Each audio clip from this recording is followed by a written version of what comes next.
When you have finished editing, transitions, title, and credits, you should go ahead and play it all the way through so that you can verify that everything works the way you think it should.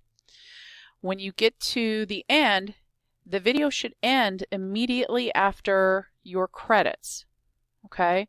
And if it doesn't, that means that you have some clip somewhere after it.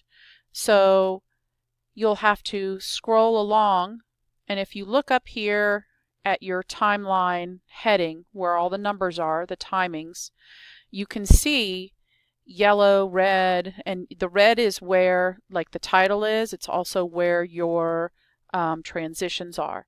But the yellow is where clips are. And if I scroll out further, I can see that I cut part of a clip away, but then I didn't delete all of it.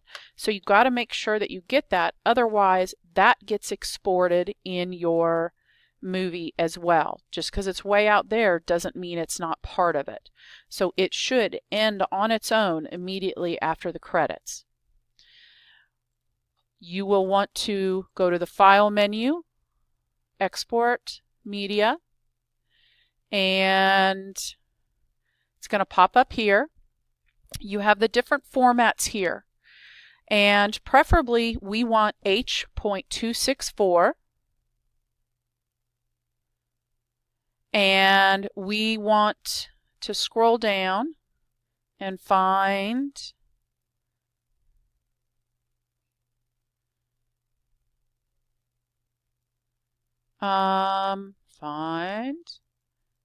we'll go ahead and do Vimeo.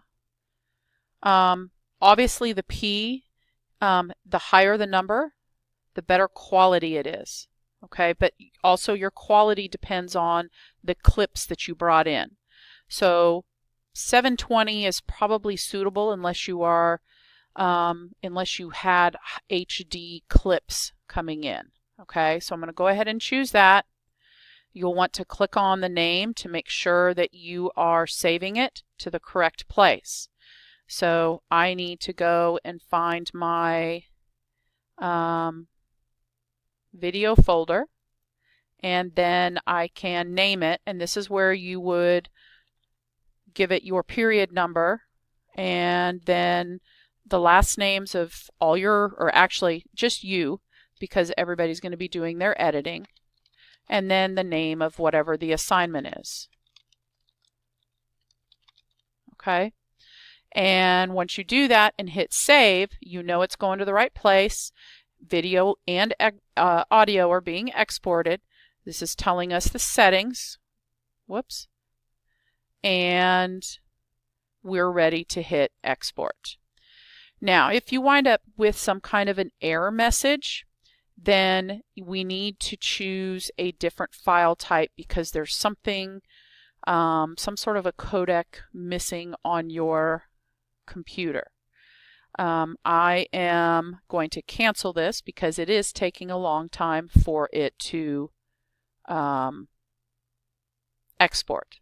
Okay, so if you are not able to do the H.264, some other things that we can try would be the AVI as well as the MPEG-4 or Windows Media. Those are going to be the other 4 options, and when we choose them,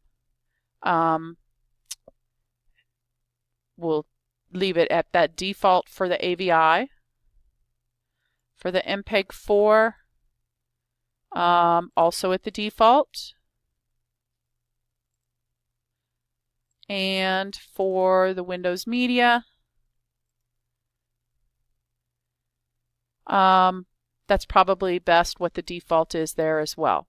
Okay, so any of those will work if the H.264 does not work for you.